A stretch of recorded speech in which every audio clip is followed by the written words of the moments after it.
Pois é, meu caro cidadão de bem. A oposição armou uma reação boa e pesada contra o STF e a Polícia Federal. Rapadura é doce, mas não é mole não. A oposição acertou a mão agora no projeto que foi protocolado e a Câmara dos Deputados, assim como o Senado, é corporativista. Eles se defendem. E o caso do Marcel Van Hatten incomodou todo mundo, inclusive o próprio Lira. E eu acredito que essa ação que foi proposta pela oposição tem capacidade, né, de bingar, de dar certo e ser uma espécie de resposta à PF e ao Supremo Tribunal Federal e ser uma bandeira aí, né, contra o Supremo Tribunal Federal. Outra questão que a gente vai falar com vocês aqui também é uma bandeira que vocês defendem muito, o voto impresso e auditável. Pois é, se eu contar para vocês que teve um avanço, um bom avanço e foi aprovado. E a gente vai falar sobre isso aqui. Cara, tem coisa boa acontecendo, né, para fechar esse ano aí, quem sabe com o pé direito, né? Tem muita gente esperando que muita coisa aconteça aí pra gente fechar o ano com o pé direito. E a gente tá acompanhando aí, tá bom? Vem comigo, vamos acompanhar as matérias. Não esquece de se inscrever, curtir, compartilhar. Isso ajuda bastante o canal, tá bom? Isso ajuda a gente poder trazer informações para vocês. Então, bora para cima que a gente vai entender tudo isso que está acontecendo. Ah, só lembrando, não esquece também, tá, para fazer o download do livro Segredos Milionários dos Leilões, que realmente foi preparado com todo carinho para você. Mas vamos lá, pessoal. Começando com a primeira matéria, matéria do jornal Metrópolis, do Paulo Capelli. Lembrando que eu sempre cito a fonte para vocês, né? Todas as fontes são muito bem documentadas aqui para que não pairem dúvidas. A oposição reage ao Supremo Tribunal Federal e à PEC e à Polícia Federal e lança PEC da imunidade parlamentar. Olha, isso não precisava. É uma verdadeira aberração o que o Supremo Tribunal Federal fez em relação à imunidade parlamentar. Ou melhor, o que o Lewandowski e a Polícia Federal fez também. Sabe, o texto do artigo 53 é claro e evidente, é límpido, que nem água de poço, né? Ou seja, quaisquer opiniões, palavras e votos. Quaisquer, para quem não entende o que é qualquer uma ou qualquer coisa que eles falarem. Mas os caras ainda inventaram um jeitinho, né, de burlar o óbvio. Agora o que o Bibo Nunes quer, né? Ele quer apresentar um que vai assim, ó, eu vou desenhar para vocês não tentarem nos perseguir mais. A oposição na Câmara dos Deputados reagiu à Polícia Federal e ao Supremo Tribunal Federal e lançou uma proposta de emenda à Constituição que amplia a imunidade parlamentar e visa até punir ministros do Supremo Tribunal Federal que contrariarem a nova regra. De autoria do deputado Bibo Nunes, que é do PL do Rio Grande do Sul, o texto angariou as 171 assinaturas. Pegou fácil, tá? Para que comece a tramitar na Câmara. Então, é o que eu estou falando para vocês. Cara, que o Congresso está incomodado com o Supremo Tribunal Federal. Correu rápido, conseguiu as assinaturas rápido, tá? Recentemente, a Polícia Federal indiciou o Marcel Van Hatten, do Novo, por causa de um discurso proferido da tribuna, do qual o parlamentar exibiu a foto do delegado Fábio Schor e criticou o servidor. A Polícia Federal disse que passou a ser perseguido após a atitude do congressista. A decisão da corporação pelo indiciamento, porém, causou revolta entre os parlamentares, até mesmo da esquerda. Olha só o governo Lula aí, né? Fazendo história, conseguindo até a esquerda com raiva dele. A chamada PEC da imunidade parlamentar altera o artigo 53 da Constituição Federal para deixar explícito que a imunidade material de deputados e senadores se aplica independentemente do local em que forem proferidas opiniões, palavras e votos. O texto busca proteger parlamentares de processos ou inquéritos por causa de opiniões ditas nas redes sociais ou discurso fora da Câmara. Sobre o STF, a proposta pune com a perda de cargo os magistrados que deem decisões contrárias à nova redação do artigo. Cara, tem que aprovar isso o mais rápido possível. A proposta determina ao ministro do Supremo Tribunal Federal que o exercício de suas funções contrariar essa disposição, a pena de perda do cargo, sem vencimento e com inabilitação por até 5 anos para o exercício de qualquer função pública. Ao instaurar o inquérito para investigar Van Hatten, a PF lembrou que o STF condenou o senador Jorge Cajuru por fazer acusações contra um adversário político, a despeito da imunidade parlamentar. No caso do ex-apresentador de televisão, contudo, a fala ocorreu em uma rede social, não na tribuna do parlamento. A corte entendeu que as declarações ultrapassaram o limite da imunidade. A corte não pode, tá? E nesse caso aqui, a imunidade parlamentar é para proteger as opiniões do parlamentar, ou melhor, as opiniões do eleitor que escolheu o parlamentar para estar lá. Então, espero muito, né, que isso aí seja aprovado o mais rápido possível. Bora falar um pouquinho de economia? Olha só isso, que curioso. Peraí. Voltando, tá? Vou voltar na última matéria para dar uma informação importante. O que a gente não parou para pensar também é que se essa PEC for aprovada, a lei penal não retroagirá, salvo para beneficiar o réu. Ou seja, a lei volta. E aí, se isso for aprovado, o Daniel Silveira tem que ser liberado na hora, a pena do Daniel Silveira acaba na hora também. Só para lembrar, tá? Que o Daniel Silveira está preso por falas dele nas redes sociais. Libera o Daniel Silveira na hora, a lei penal nesse caso retroage para beneficiar o Daniel Silveira, tá bom? Vamos lá, ó, matéria importante, Folha de São Paulo, tá? Dólar, olha que maravilha, o Lula fez com que o dólar caia. Isso é impressionante. Dólar despenca para 5,97 com a notícia do procedimento médico do Lula. Opa, deixa eu ver se eu entendi. Quer dizer que se o mercado imagina que o Lula pode visitar a Dona Maria Letícia nesse Natal, o dólar baixa. Vocês entenderam? Ou seja, se o homem for para a terra dos pés juntos, o dólar baixa. Quando anunciaram que o procedimento foi bem sucedido e que o Lula melhorou, o dólar subiu. Cara, é esse nível, tá? Olha só, Folha de São Paulo. O dólar fechou com forte queda nessa quarta-feira e voltou ao patamar de 5 pela primeira vez desde 28 de novembro. Segundo analistas de mercado, a reação repentina, já no fim do pregão, foi atribuída ao novo procedimento médico pelo qual passará o presidente Lula. O petista fará nova intervenção para interromper o fluxo de sangue em uma região de seu cérebro para impedir novos sangramentos, como que sofreu nessa semana. Banqueiros, estrategistas e gestores afirmaram que o rebuliço no mercado se deve à expectativa de que a política fiscal pode avançar com o vice-presidente Geraldo Alckmin no comando e, por outro lado, apostam que o presidente Lula não terá condições de disputar a reeleição. Ponto! É isso, gente. Você tem alguma dúvida que o Lula faz um mal danado para a economia? Caramba, é só olhar. É só observar que, não, o Lula não vai conseguir se reeleger. Dólar cai. O Lula tá doente. Dólar cai. O Lula vai pra terra dos pés junto. O dólar cai. Não, o Lula tá bem. Opa, dólar dispara. Não, o Lula passou por cirurgia, tá bem. Não, o Lula não entregou pro Alckmin, não. Dólar dispara. Não, o Lula vai se reeleger. Aí, meu amigo, 8 conto é pouco pro dólar. E aí o Rubinho Nunes, né? Ele deu um comentário sobre isso aqui também que eu achei, no mínimo, curioso, tá? Dá uma olhada aqui. Olha que coisa. Logo pela manhã, quando toda a dúvida gerava ao redor do estado de saúde do Lula, que teve um derrame e depois ele estaria na UTI, o dólar despencou. Aí veio a notícia de que o Lula se recuperou, o dólar voltou a subir. Ou seja, se existe um mal para o Brasil, esse mal é o Lula. Pois é, alguém tem dúvida? Se existir alguma dúvida de que Lula faz mal à economia e ao Brasil, não existe mais. Com a divulgação da cirurgia de emergência e um possível afastamento prolongado do atual presidente, a cotação da moeda americana desabou para logo em seguida, com a informação de que Lula voltaria logo às suas atividades, voltou a subir. O Brasil paga um preço caro por ter um presidente incompetente e desonesto. É o que escreveu o deputado federal Coronel Meira. E aí saiu mais uma notícia drástica para o Lula, né? O Copom, né?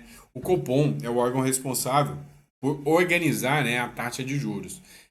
Contrariando completamente o lulopetismo, subiu de novo. Copom prevê mais 2 ajustes da mesma magnitude, com Selic a 14,2%. O Comitê de Política Monetária, que é o Copom, do Banco Central, prevê mais um ajuste de 1 ponto percentual nas 2 próximas reuniões do órgão, em 2025. Com isso, a taxa básica de juros, a Selic, passará dos atuais 12,25% para 14,25% ao ano. Ou seja, cara, só notícia bomba, né? Então, para o Lula, principalmente, é notícia péssima. E aí, o Lula sofre outra queda gigantesca na sua popularidade. Matéria do Metrópolis: desaprovação do governo Lula sobe e chega a 55% em São Paulo, aponta o Quaest. A pesquisa Quaest, divulgada na manhã dessa quarta-feira, aponta um crescimento de 7 pontos na desaprovação do Lula, né? No estado de São Paulo, que passou de 48%, dado verificado em abril deste ano, para 55% em dezembro. No mesmo período, a aprovação do presidente no estudo caiu de 50% para 43%. Ou seja, cara, a situação do Lula tá nada confortável, né, para ele e principalmente para o lulopetismo, né? O esquerdismo tá sentindo na pele, né, a desaprovação do Lula. Vamos lá, matéria importante internacional agora, matéria da Veja. O Putin, né, tá com as relações tensas em relação aos Estados Unidos. E aí, matéria da Veja, Moscou diz que russos não devem viajar aos Estados Unidos por risco de serem caçados nos Estados Unidos. Caramba! A Rússia emitiu um comunicado nessa quarta-feira afirmando que suas relações com os Estados Unidos estão conflituosas e que os cidadãos do país não devem viajar para lá, nem para o Canadá e alguns países da Europa. Segundo o Kremlin, russos correm o risco de serem caçados pela autoridade desses países. Maria Zarakova, né, porta-voz do Ministério das Relações Exteriores da Rússia, avaliou que os laços com Washington estão à beira da ruptura. Ou seja, né, Putin não é muito fã do Biden, não. Né? Vamos ver depois que o Trump entrar, ele tem mais um alinhamento aí ideológico com o Trump. Né? Então, pode ser que o negócio dá um recuo aí. E aí, vamos falar de outro ponto importante, né? É impressionante como esse governo não tem transparência nenhuma, nada. A doença do Lula, o derrame do Lula aí, expôs mais um fato, né? Mais um fato grotesco. Matéria do Metrópolis também, Igor Gadelha, o Planalto omite a visita de empresário a Lula na véspera da cirurgia. O Palácio do Planalto omitiu da agenda oficial de Lula o encontro do presidente com o empresário José Seripelli Filho, o Júnior, na véspera da cirurgia de emergência na cabeça, na qual o petista foi submetido. Dono da Amil, Júnior esteve com Lula no Planalto na tarde dessa segunda-feira. A interlocutores, o empresário disse que passou apenas para dar um abraço. Ah, não fode, né? Só para dar um abraço? Para. No petista e que não teve uma audiência oficial. Né? No encontro, contudo, o Júnior teve tempo suficiente para perceber que Lula não estava bem de saúde. O empresário relatou a aliados ter alertado a chefia do gabinete do presidente que o petista estava estranho. Segundo apurou a coluna Igor Gadelha, coube ao chefe do gabinete de Lula, Marco Aurélio Santana Ribeiro, mais conhecido como Marcola, olha que sugestivo, Marcola, hein? Acionar o médico do petista para que consultassem o presidente.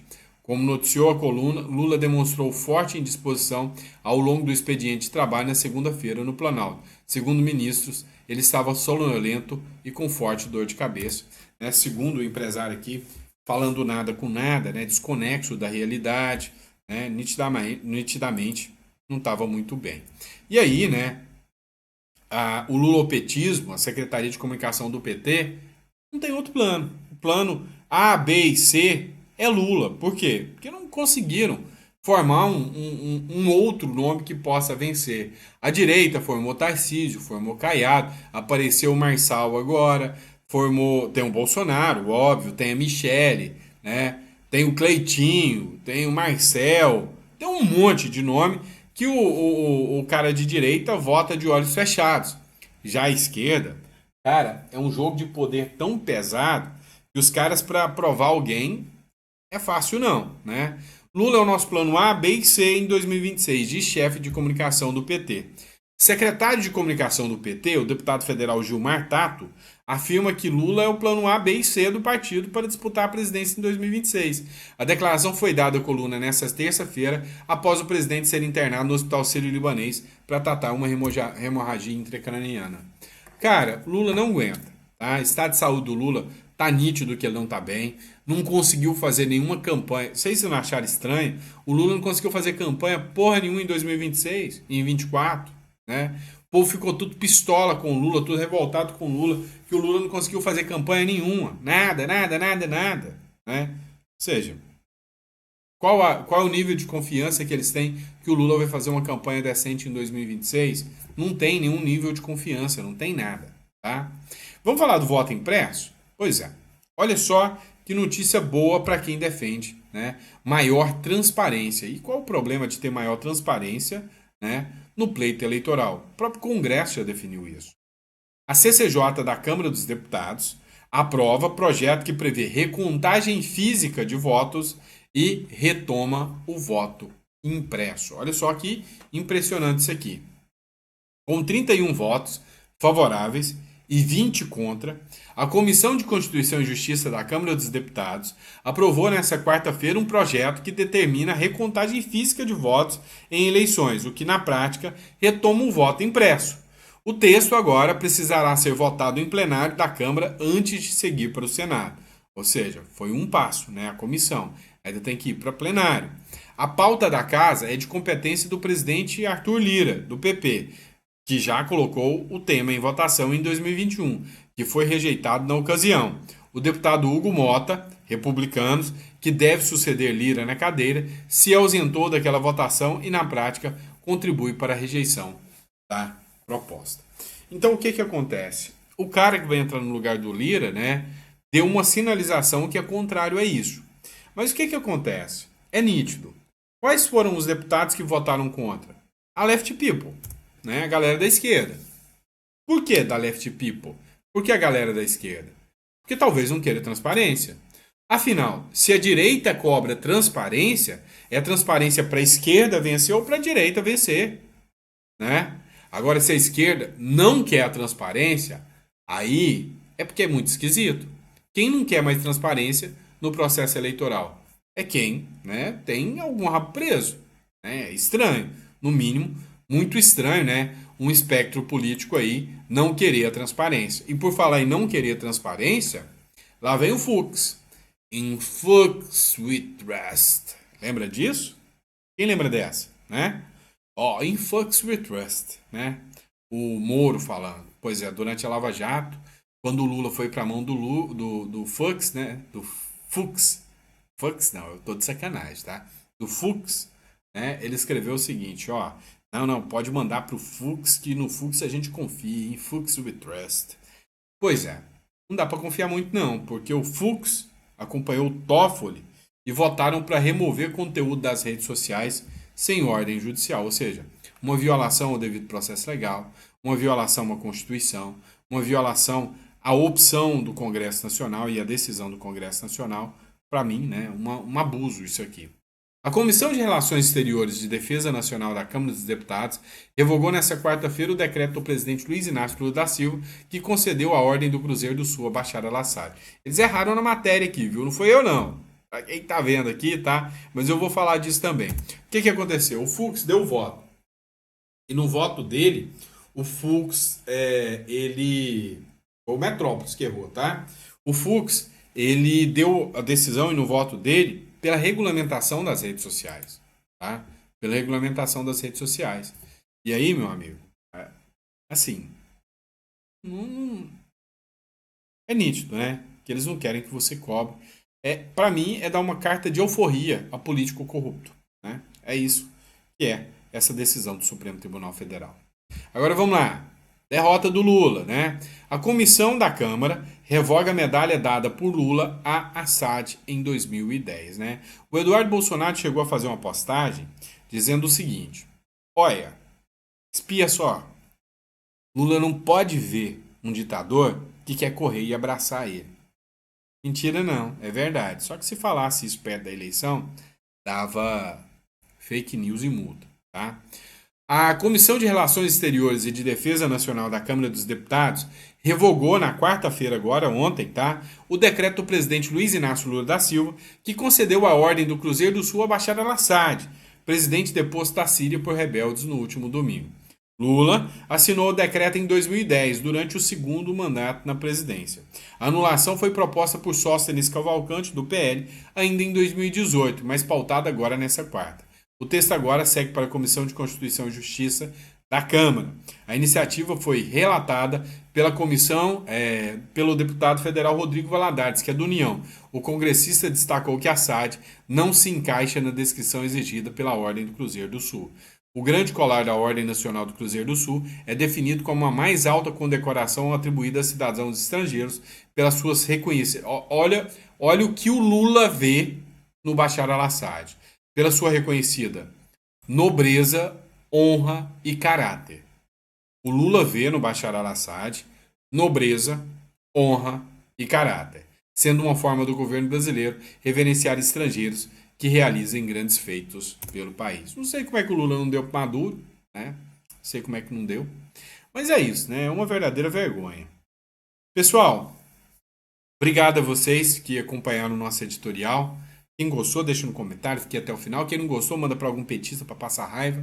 Mas enfim, a gente volta, tá? Daqui a pouco, às 4 horas da tarde, eu tô de volta com mais conteúdo para vocês aqui. Fechou? Grande abraço, fiquem com Deus e até o próximo editorial.